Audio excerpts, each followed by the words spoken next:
I বৃষ্টি ঝেপে ধান দেপো মেপে লেবুর পাতা করম চা যা বৃষ্টি ঝরে যা। বৃষ্টি ঝরে গেলেও আশার আলো ফোটেনি গ্রেটার নয়ডায়। প্রথমবার হওয়ার কথা ছিল টেস্ট ম্যাচ।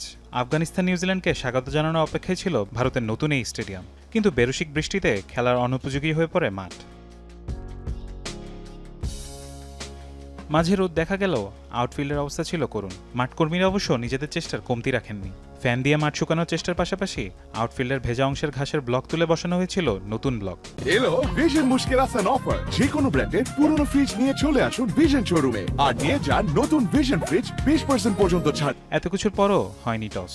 টানা 5 দিনের বৃষ্টিতে একটি বলও না গড়িয়ে শুক্রবার পঞ্চম দিনে পরিত্যক্ত ঘোষণা করা হয় একমাত্র টেস্ট। ক্রিকেট ইতিহাসে অষ্টমবার কোনো টেস্ট ম্যাচ বল না গড়িয়ে হলো পরিত্যক্ত।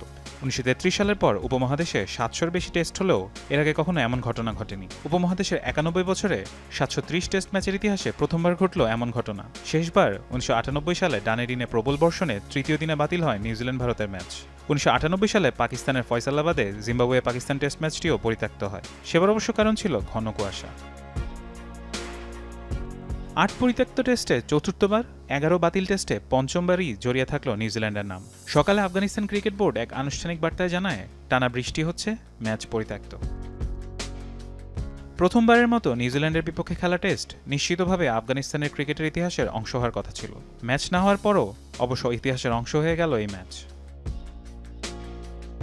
2017 সালে টেস্ট স্ট্যাটাস পাওয়ার পর আফগানদের 10ম টেস্ট ম্যাচ ছিল এটি।